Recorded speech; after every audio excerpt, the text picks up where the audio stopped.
Hi friends, welcome back. तो भाई, नसीरुद्दीन, हमारे पुरखों के टैक्स से बना ताजमहल, केरला पर भी दुरुस्त करो जानकारी। मेजर आर्या। चलो देखते हैं। कुछ मैंने पढ़ा था कि नसीरुद्दीन शाह ने कुछ अजीब सी कुछ स्टेटमेंट दिए। एक स्टेटमेंट तो मैंने ये मुझे नहीं पता इस बारे में कि कुछ ताजमहल से रिलेटेड या केरला स्टोरी से रिलेटेड भी कुछ बोला है, पर जो मैंने पढ़ा था वो था कि वो ऐसी कोई स्टेटमेंट दी है कि मैं तो जो मुझे फिल्म अवार्ड्स मिलते हैं या जो भी होते हैं उनको तो मैं बाथरूम के दरवाज़ों में जो डोर हैंडल्स होते हैं उसमें इस्तेमाल करता हूँ या उस तरह से उसको ट्रीट करता हूँ। ऐसा कुछ स्टेटमेंट मैंने सुना था बस। पर ये देखते हैं कि ये क्या स्टेटमेंट दिया। कोई और ऐसे भी स्टेटमेंट दे चुके हैं ये कि क्या प्रॉब्लम क्या है इनको जो ऐसी इस टाइप की बातें कर रहे हैं।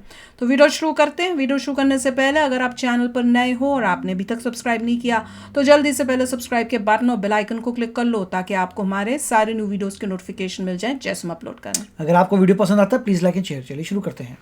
अब शाह साहब को शायद पसंद नहीं आई केरला स्टोरी। उन्होंने देखी तो है नहीं, खुद कहते मैंने देखी नहीं है, पर कहते हैं कि यार हिटलर के जमाने में ऐसा ही होता था जैसे आजकल हो रहा है कि कोऑप्ट करा जाता था फिल्म मेकर्स को। अगर आप ये 32,000 का फिगर एक मिनट के लिए निकाल लें, और लोग ये कहते हैं, मैंने भी केरला स्टोरी नहीं देखी अभी तक, पर लोग कहते हैं कि ये फिगर कहीं फिल्म में कोट नहीं करा गया। सबसे ज्यादा अगर इस्लामिक स्टेट को ज्वाइन करने के लिए लोग गए हैं शाह साहब, वो गए हैं केरला स्टेट से, जो कि इंडिया का सबसे एजुकेटेड स्टेट है।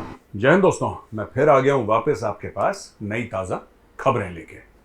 अच्छा, वरिष्ठ एक्टर हैं नसीरुद्दीन शाह साहब, उन्होंने एक दो बातें बोली द केरला स्टोरी को लेके। अब शाह साहब को शायद पसंद नहीं आई केरला स्टोरी। उन्होंने देखी तो है नहीं, खुद कहते हैं मैंने देखी नहीं है, पर कहते हैं कि यार हिटलर के जमाने में ऐसा ही होता था जैसे आजकल हो रहा है कि कोऑप्ट करा जाता था फिल्म मेकर्स को। जो फिल्म के डायरेक्टर थे या फिल्में जो बनाते थे उनको ये बताया जाता था कि या तो तुम हिटलर के गुणगान करो, या तो तुम हिटलर के करीबी सर्कल में आ जाओ, या फिर पैसा लेके तुम मान जाओ, वरना तुम्हारा जीना दूभर है, तुम्हारा जीना मुश्किल है। और उन्होंने कंपेयर कर दिया आज की फिल्म इंडस्ट्री को जर्मनी की फिल्म इंडस्ट्री में जो 30s और 40s में हुआ करती थी हिटलर के अंडर। अच्छा, मैं सीधी बात करना चाहता हूं नसीरुद्दीन शाह साहब से। सर, ऐसा है कि आप ये कह रही हैं, आपने कुछ फिल्मों के नाम दिए और आपने बोला साहब मैं फिल्मों के नाम भी पढ़ देता हूं अभी। नसीरुद्दीन शाह साहब का ये कहना है कि ये जो फिल्में हैं ये तो चली नहीं फिल्में। कौन सी? जैसे कि भीड़, अफवाह, फराज, ये सारी तीनों फिल्में इनका कहना है कि कोलैप्स हो गई, कोई गया नहीं उनको देखने के लिए, और केरला स्टोरी को देखने के लिए बड़े लोग चले गए और जाएंगे। मैंने ये फिल्म देखी नहीं है, ना मैं इस फिल्म को देखना चाहता हूं। अच्छा, तो यूएसए में देख ली, यू मस्ट वॉच। साहब, मैं दो तीन बातें आपको कह दूं। पहली चीज, ये डेमोक्रेसी है, लोगों को जो पसंद आएगा वो लोग देखेंगे। लोगों को फराज नहीं आई पसंद, आपको आई, कौन सी? हमें तो पता एंड नहीं यू आर कौन वेल विद सी। In your right sir. आप फराज देखें, केरला स्टोरी देखें। आपने बोला केरला स्टोरी ठीक नहीं है तो नहीं है। अच्छा, अगर आप ये 32,000 का फिगर एक मिनट के लिए निकाल लें, और लोग ये कहते हैं, मैंने भी केरला स्टोरी नहीं देखी अभी तक, पर लोग कहते हैं कि ये फिगर कहीं फिल्म में कोट नहीं करा गया। लोग कहते हैं ये जो फिगर है ये कहीं आई थिंक कोई प्रमोशन में बोला गया था, लेकिन फिल्म में ये फिगर नहीं है, जितना मैंने सुना है। मुझे नहीं पता, जितना मैंने सुना है। देखिए साहब, मैं आपको एक बात बताता हूं, केरला स्टोरी जो फिल्म है ना, बिल्कुल सच्ची घटनाओं पर आधारित है। और क्यों मैं ऐसा कह रहा हूं? क्योंकि various media houses have covered these occurrences. आप लीपापोती करके आर्ट के नाम पे आप ये नहीं कह सकते कि वहां पे फोर्स्ड कन्वर्जन्स नहीं हो रहे हैं केरला में।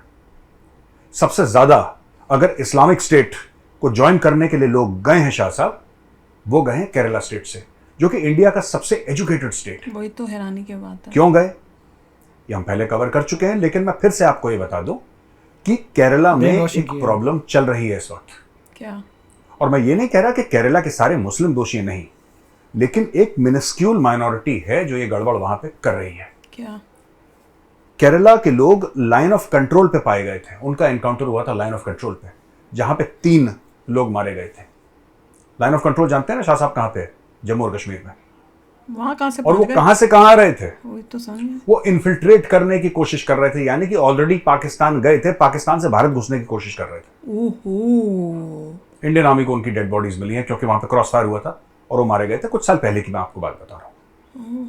जो श्रीलंका में अटैक्स हुए थे, टेररिस्ट अटैक हुए थे, उनके जो चिन्ह थे वो केरला से जाते जाते ऊपर तक मिले हैं। हैं? मतलब केरला में मैसिव स्केल पे रेडिकलाइजेशन हो रहा है। केरला से हाँ? तमिलनाडु तक। ये एक फिक्शनल कहानी है द केरला स्टोरी, लेकिन ऐसा कई बार हो चुका है केरला हम तो में। नहीं मानते फिक्शनल। और मैं आपको एक और बात बताऊं, शाह साहब, ऐसा हिंदुस्तान में कई जगह हो रखा है। केरला सिर्फ एक केरला स्टोरी है। This could very well be the UP story, या this could be the Punjab story, Punjab, Rajasthan. This is happening everywhere. और सिर्फ आपका ये कहना कि साहब ये डेमोनाइज कर रहे हैं, मुस्लिम्स को कोई डेमोनाइज नहीं कर रहा। ट्रूथ बताया जा रहा है। मैं खुद मुसलमानों के बीच पला बड़ा हूं, मेरे दोस्त रहे हैं, आज भी दोस्त हैं, मेरे कोर्समेट्स रहे, मेरे आर्मी में सीनियर रहे, मैं आर्मी में जूनियर रहे। लेकिन अगर कुछ लोग गलत करते हैं तो पॉइंट आउट करना जरूरी है। सच है सच। एक और बात मैं आपसे कहना चाहता हूं शाह साहब, आप खुद सोचिए, आपने बोला कि मैं ये फिल्म देखने नहीं जाऊंगा, ये प्रोपेगेंडा है। आपने बोला कि मुगलों को बुरा शो करने की कोशिश की गई है, एलेओ क्यों ना करें। थे बुरे, सर मुगल्स वर जिनका दिमाग है देखो कैसा मुगल है। बाहर से आए। बाहर से आए थे। और कुछ नेताओं का यह कहना कि नहीं, वो अंग्रेजों से इसलिए अलग थे क्योंकि वो यहीं पे रह गया कि कल्चर चेंज करने की कोशिश भारत। की, कन्वर्जन करने की कोशिश की। आपने कभी सोचा इसके बारे में, ये कितना बड़ा फ्रॉड हमें सिखाया गया है। मुगलों को बुलाया किसने था सर? 1526 में पानीपत की पहली लड़ाई हुई थी बाबर और इब्राहिम लोदी के बीच में। इब्राहिम लोदी भी दिल्ली का सुल्तान था और मुसलमान था। आपने कभी देखा है किसी को ये बोलते हुए कि हमें लोदी डायनेस्टी हमें नहीं पसंद है, हमें ऐबक डायनेस्टी नहीं पसंद है, हमें जो अल्तमश और जो स्लेव डायनेस्टी थी उसके जिसमें बलबन भी था वो हमें पसंद नहीं है? ये मुगलों के खिलाफ खास लोगों की भावना सभी क्यों इन्वेडर है? थे ये। आप कभी सोचिए इसके। It has nothing to do with Islam, it has everything to do with what the Mughals were. आप कहते हैं मुगलों ने ताजमहल बनाया, किसके पैसे से बनाया ताजमहल सर? शाहजहां ने हुक्म जरूर दिया था ताजमहल बनाने का, इसमें मुझे कोई शक नहीं है, ना किसी हिंदुस्तानी को शक होगा। हाथ ही लेकिन कटवा पैसे दिए किसके थे? सारे मजदूरों के। पैसे तो उसके Who बाद gave बात क्या कर Shahjahan रहे the हैं? money? Tax money. It was the people of India. या More than 95% Hindus at that time, जिन्होंने पैसा दिया शाहजहां को, जिनके पैसे के बलबूते पे शाहजहां नाच रहा है। लाल किला बनाया किसके लिए बनाया? खुद के लिए बनाया। ताजमहल बनाया किसके लिए बनाया? अपनी बीवी के लिए बनाया उसने। आम लोगों के लिए क्या करा? अगर कोई मुस्लिम रूलर को एज एन एग्जाम्पल ही दिखाना है गुड गवर्नेंस, आप शेरशाह सूरी की बात क्यों नहीं करते? जिसने सराय बनाए, जिसने पोस्टल सिस्टम बनाया, जिसने एक नया टैक्सेशन का सिस्टम इंट्रोड्यूस करा, वो शेरशाह सूरी जो एक मुस्लिम रूलर था, बिहार में पैदा हुआ था। और वो शेरशाह सूरी सर जिसने एक्चुअली लोगों के लिए काम करा, सिर्फ 5 साल के लिए सुल्तान सबके था, सब only for 5 invader years। Eventually. लेकिन उसने हुमायूं को खड़काया, वो तो उसकी मौत हो बाकियों से गई। तो बेटर वो बता वरना रहे हैं अगर ना, वो शेरशाह बच सूरी तो continue बच- करता। इन्वेडर्स। लगातार भारत के ऊपर उसका राज होता 20-25 साल, तो मुगल यहां पे कभी पैर नहीं जमा पाते। तो ये कहना कि केरला स्टोरी आपको ना पसंद हो, that's आपको okay। सच्चा सच आपको नहीं पसंद पसंद होनी है। हमें पसंद है, हम देख रहे हैं। देख आपको रहे जो पसंद है आप देखिए। जाओ देखो। अच्छा, शहबाज शरीफ पाकिस्तान के जो प्रधानमंत्री हैं, ये जा रहे हैं तुर्की, जा ले गए। क्योंकि तैयब एर्दोगान दोबारा एक बार री इलेक्ट हो गए देख प्रेसिडेंट लिया है ऑफ तो। तुर्की। देख लिए लाइन में लगे हैं। अब एक बात बताइए, मुझे समझ में नहीं आता हर जगह आदमी क्यों पहुंच जाता है हमें कटोरा भी नहीं लेके। समझ। अभी प्रिंस चार्ल्स जब किंग हुए थे, तब भी कोरोनेशन गया इनका था। हुआ था, ये भाई वहां पे भी पहुंच गया था। लाइनों में लगा था क्यों वहाँ। पहुंचा आज तक किसी को नहीं पता, ये पहुंच गया वहां पे। लाइनों का वहां पे शौकीन 5-7 दिन बर्बाद करके आए। इसका भाई, बड़ा भाई भी नवाज शरीफ वहीं पे रहता है लंदन में, और तो तभी भाई के पास रहा वहां पे। भाईजान इसने पूरी स्टोरी करी और यहाँ पे आके इसने जो भी गंद मचाया पाकिस्तान में वो करा। तो वो अब ये सब पहुंच हो रहा रहा है तुर्की। क्यों तुर्की पहुंच रहा है आम तुर्की? लेके गया। इसको नहीं जाना चाहिए था। और शहबाज शरीफ साहब, थोड़ी तो अपने मुल्क की इज्जत रखिए। यार, बिन बुलाए मेहमान की कभी इज्जत नहीं होती। आपने बोला नहीं, तो ऐसे भी मुसलमान थे, तुझसे भी मुसलमान, हम तो जाएंगे वहां पे। तो हम लाइनों तो में गले लगे। पड़ेंगे। दुनिया मुस्लिम गैर मुस्लिम पे नहीं चलती।